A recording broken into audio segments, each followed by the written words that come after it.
Bismillahirrahmanirrahim. Now Walisha is going to give the interview for Carbon and Noor. Now Walisha, go ahead. What are the qualities you have find in Maulana Nihal Haidar Sahab? Go ahead. Okay, the qualities that I appreciate in Maulana Nihal Haidar Sahab was that he was really friendly with the children. He guided us through everything. He was really helpful. We felt really comfortable to ask our doubts. Yeah, and we felt really comfortable. He was really friendly and he guided us through everything. So our trip began from Lucknow. I live in Pir Bukhara colony.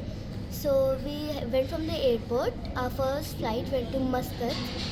So where we stayed for maybe 2 or 3 hours. After that, we had 2 flights through which we arrived in Iraq. In which we arrived in Iraq. Okay. So he had explained every single point to us, like the restaurants, how the hotels was, the currency. He was really friendly with those things. So we understood it easily. Yeah, and he was really we were really comfortable with him. He was really friendly. He had explained every single point with us. So in this group there are more than 120 people, and he had guided everything. Like he had guided everyone. And the children felt really comfortable with him to ask their doubts, and even the females did ask him things that he did help them with him. He kept his calm, he kept his patience, and yeah, he did not get frustrated or irritated if he did not understand any point. He helped it and he kept patience and he helped us. Thank you, Alicia. Now your younger brother has to give the interview. Go ahead.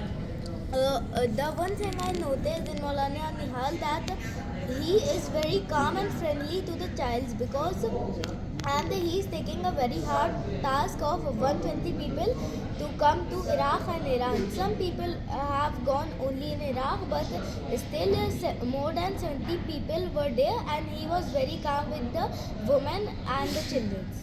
Yeah, and I felt that was a huge responsibility which he has.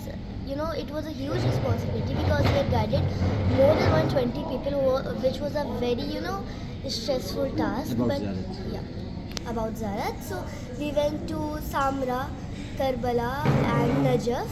We had stayed in 4 hotels till now. This is the 4th hotel, and right now we are in Iran, Mashhad. This is the state which is called Mashhad. Okay, so he was. I felt that it was a huge responsibility which he has handled very calmly, and he kept his patience. Now, Alicia, you are moving towards which place now? Now tomorrow actually we are going to Nashapur, through which we will go to Qum, and after that we'll stay. We have a stay out in Tehran, through which we have 2 flights. This is not a direct flight. Our first flight we ran in Muscat, then our second flight we ran in Lucknow.